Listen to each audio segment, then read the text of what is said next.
Today, we take it back to the 1st century where we meet Lucius.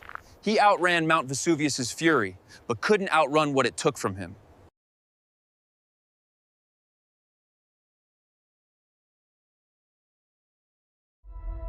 I remember the morning the world ended, not with thunder, not with fire, but with the laughter of my little brother tugging at my hair.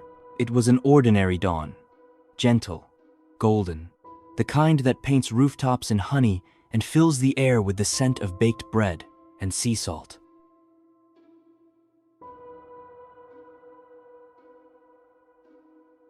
And yet, beneath that beauty, the earth was already whispering its warning. I was Lucius, a merchant of Pompeii. My days were spent trading olives, wine, and trinkets from distant lands. The harbor was our artery, pumping life and gold through the city's marble heart, sheltered by the gods themselves.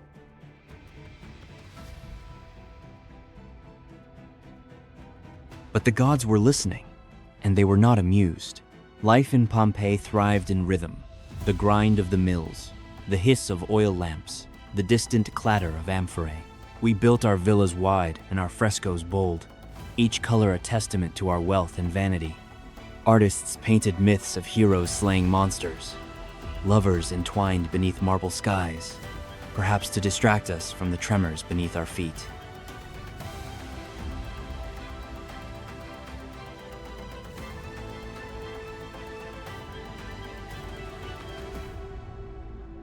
The ground had shaken before, years earlier.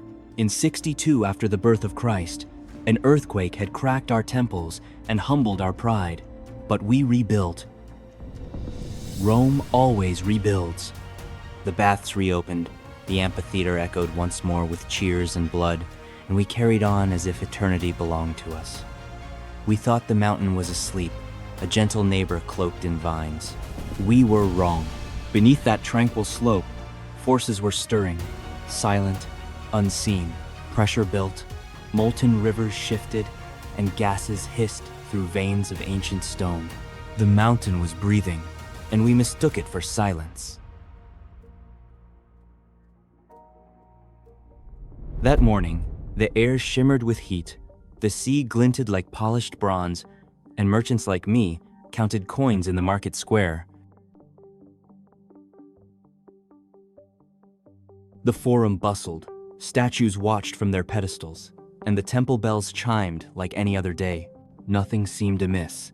And yet, somewhere deep within the earth, time itself was preparing to stop.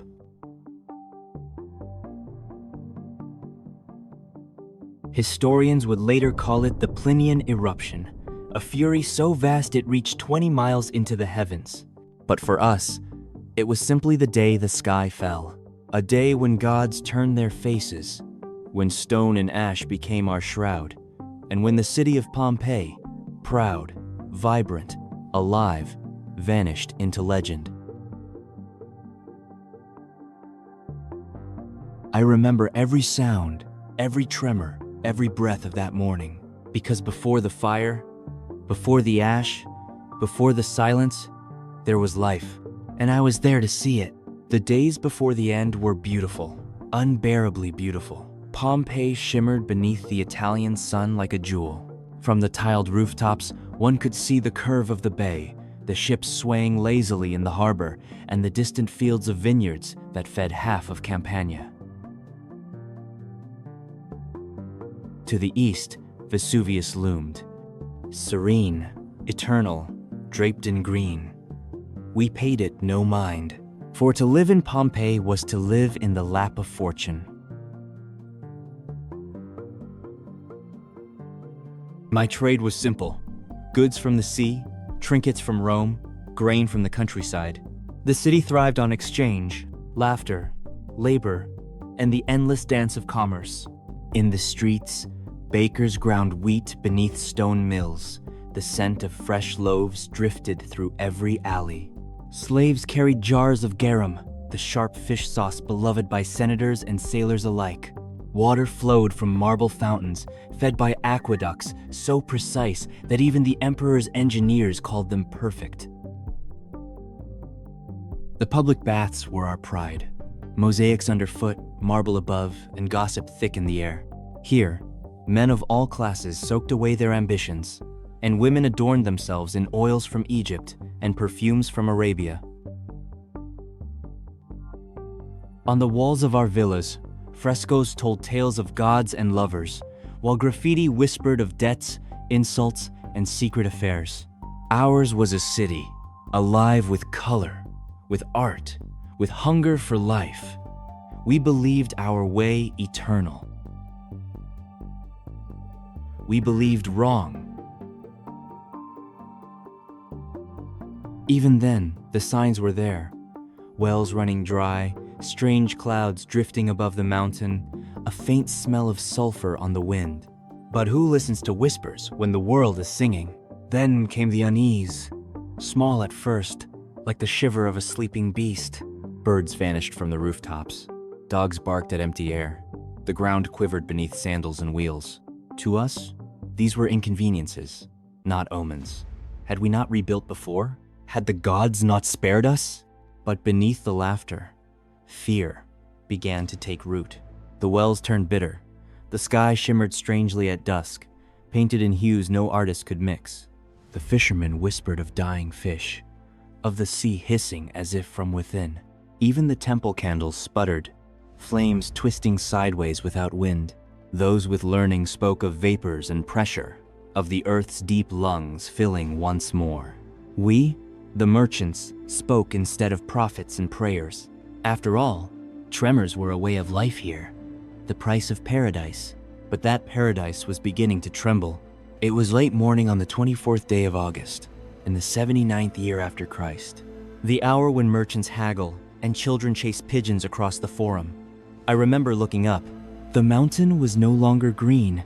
A column of smoke tore through the sky, black, boiling, monstrous, climbing higher and higher until it pierced the heavens.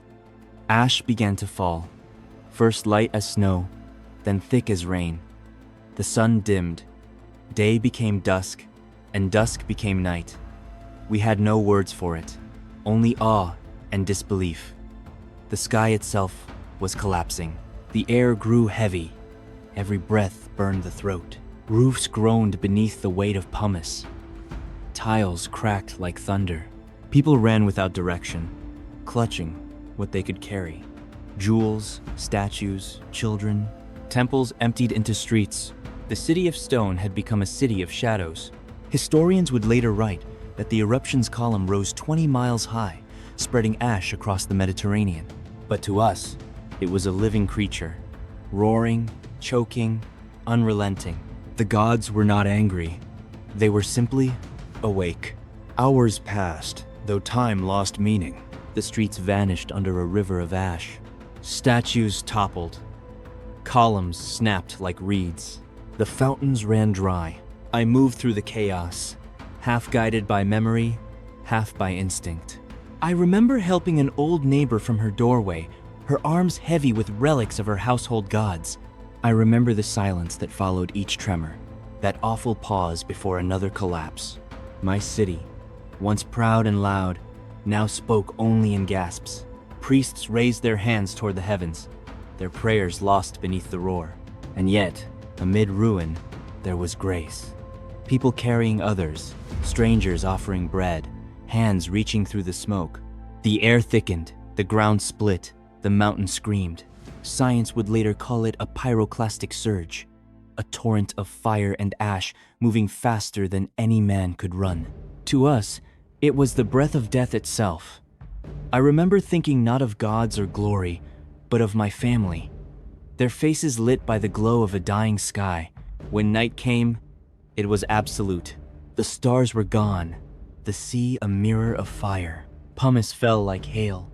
Roofs caved beneath its weight. We moved through blackness, guided by the faint glow of molten rivers pouring from the mountain's heart. The air was thick, hot enough to sear the lungs. The earth cracked beneath our feet, exhaling gas that stung the eyes and burned the skin. No one spoke anymore. There was only the sound of ash, falling endlessly like the ticking of a clock that had stopped keeping time. Later, scholars would find bodies frozen in place. Hands shielding faces, mothers clutching children, lovers entwined.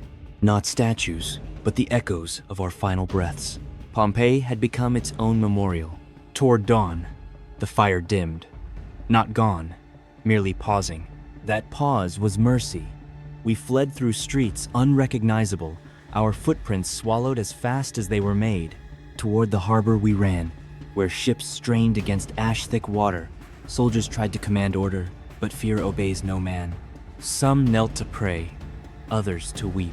I remember the smell, salt, smoke, and something ancient, like the breath of the earth itself. The sea churned, as if the underworld stirred beneath it. We pushed a boat from shore as the sky behind us glowed red once more. Pompeii burned in silence, the mountain crowned in fire. And as we drifted away, I realized I was leaving not just my home, but the very world I knew. When the ash finally settled, there was nothing left. No laughter, no trade, no empire, only silence. Pompeii was gone, buried under 20 feet of ash and memory. I lived on. Many did not. We survivors carried our stories like embers, scattered across the empire. Years later, I heard sailors say that the mountain still smokes, as if it remembers. Centuries would pass before men with shovels found our streets again. They uncovered frescoes still vivid, loaves still in ovens, bodies still reaching toward life. In death, our city became eternal, preserved not by gods, but by time itself. Today, they walk our streets again. Scholars, travelers, dreamers, tracing the footprints of ghosts. The stones still speak if you listen, of laughter, of labor, of the fragile arrogance of man. Pompeii was no warning. It was a mirror. I was Lucius, a merchant of Pompeii. My city sleeps beneath the ashes, but her spirit endures in every heart that dares to remember. For as long as the mountain stands, so too will our story,